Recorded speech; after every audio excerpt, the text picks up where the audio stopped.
2, 3, 4. Tap, tap, tap the glass. Tap, tap, the glass. Tap, tap, tap the glass. Tap, tap, the glass. We're here in Manchester Museum working on Wonderstruck, which is a large-scale participatory performance project which is going to feature about 100 performers, 5 choirs, all of it in response to the wonders of the museum and the ways in which those wonders tell us about who we are and who we've been.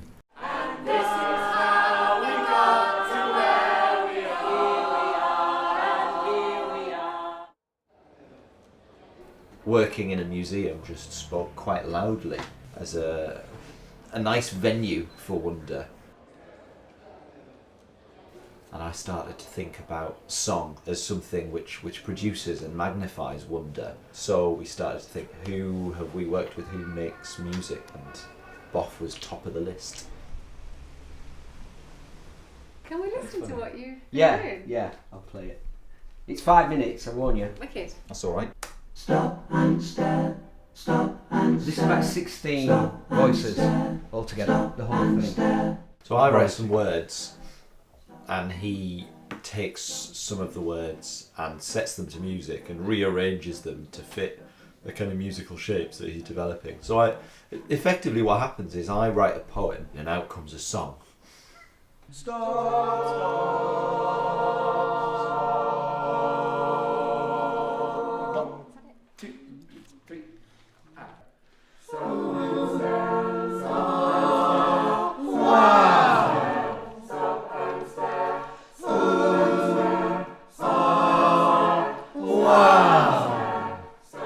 The fuel for the words that I write is the time we spent in the museum in June, just looking around the collections, meeting the extraordinary human beings who are the curators.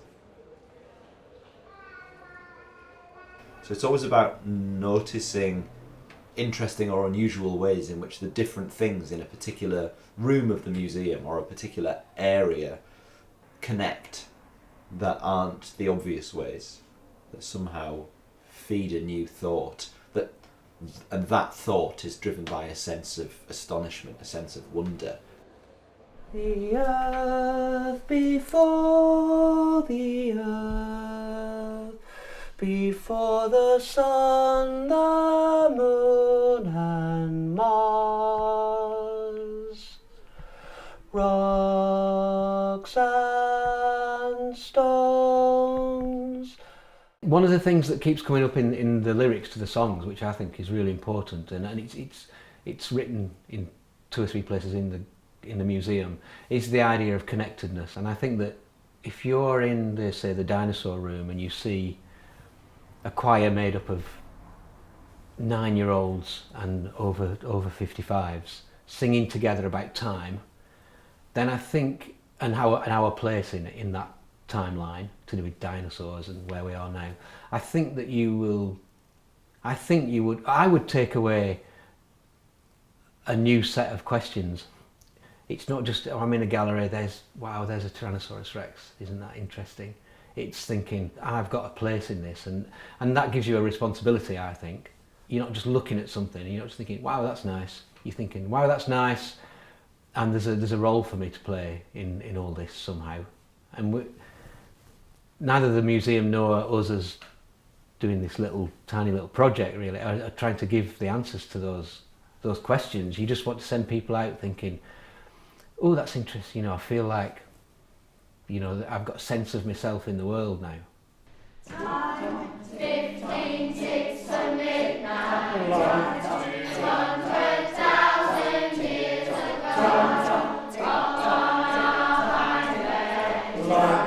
Here for the late, late show. Here we are, and here we are, and here we are. If you do the arms, it looks great. It is always best when you are directly connecting with the audience. So much of this is about connections through history, through time, through space. And if you're making direct connections with other human beings while you're singing these songs to them, it's brilliant. And you're all amazing. Thank you. Have a brilliant, brilliant time.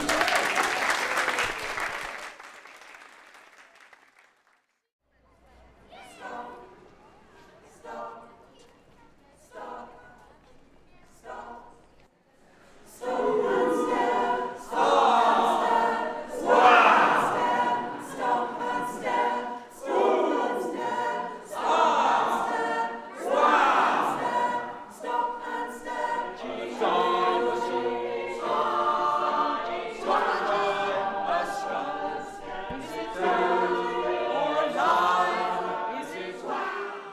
there's just something really beautiful about that analogy of the way that a choir is, you know, I've sung in choirs, and you're part of something enormously complicated that sounds much more stunning, that sounds greater than the sum of its parts when you are part of a choir. And I think that's the thing that is really appealing and amazing about choral music and choral performance. I mean, there's a lot of proper research by psychologists that shows that it makes you happier to sing in a choir. Just, you know, singing socially, singing as part of a group.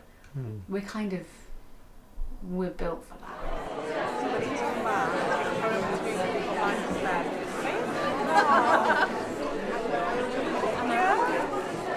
Tap, tap, tap the glass. Tap, tap, tap the glass. Tap, tap, tap the glass. Tap, tap the glass. Tap, tap, tap the glass. Manchester May. A fossil slowly carved out by the rain. And this is how we got to where we are. And here we are. We crawled out of the seas and where we are.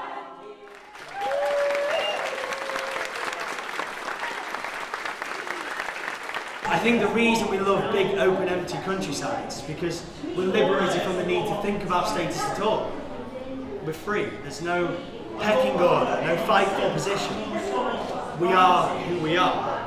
Absolutely. Reason and science with something to prove.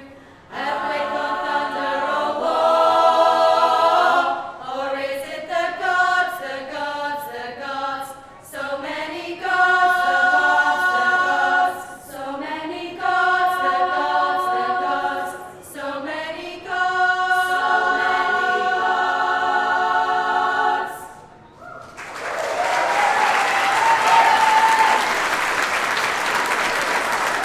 Unfortunately, people don't work like planetary bodies, and when I was small, they divorced, and I never wanted to leave Greece. And when I was older, I went back, and I lived there for about 10 years before the gravitational forces of love brought me here. Like that meteorite, I covered an awful lot of ground before landing in Lancashire.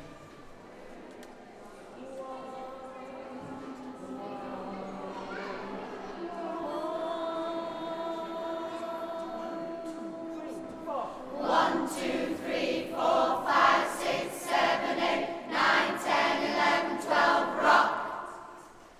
7 million years ago, the earth has a number on a clock. Tick-tock, chimes in the afternoon. Tick-tock, tick-tock, drive the ticking of the top. 1, 2, 3, 4, 5, 6, 7, 8, 9, 10, 11, 12, rock. You can't change somebody's whole attitude to the natural world with a visit to a museum, no matter how spectacular. But you could be, you know those arcade machines where there's all the 2p's and you put one 2p in the top and most of the time it does nothing, most of the time it just kind of adds to the pile. But if you're lucky and if you time it well and if whatever's gone before has piled up in exactly the right way, your 2p could tip something. You know, someone's life and the way they behave towards the natural world and all the things they might do in relation to other people and in relation to the environment is complex and huge, and we're not going to have a massive impact on it, but we can be 1 2p as part of that, and you never know what you might tick. Knowledge is the tool for moving through the world, for changing the world, for saving the world. But I know one thing, and this is true. It's not what you know, it's what you do. It's what you do. It's what you do. Everything connects when you want it to. Repeat after me till your face goes blue. It's not what you know, it's what you do.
I love the fact that we took on something that was so ridiculously big. A lot bigger than I thought it was going to be, probably a lot bigger than we all thought it was going to be, and that we were determined to make it work. I thought that the sort of novelty of the project being driven from the People United, that initial sort of idea of engendering kindness through art, I think was fascinating. Having to keep that in the back of my mind all the time. Is it helping that idea? So in general, yes, I got an incredible amount out of this. Thank you and bye.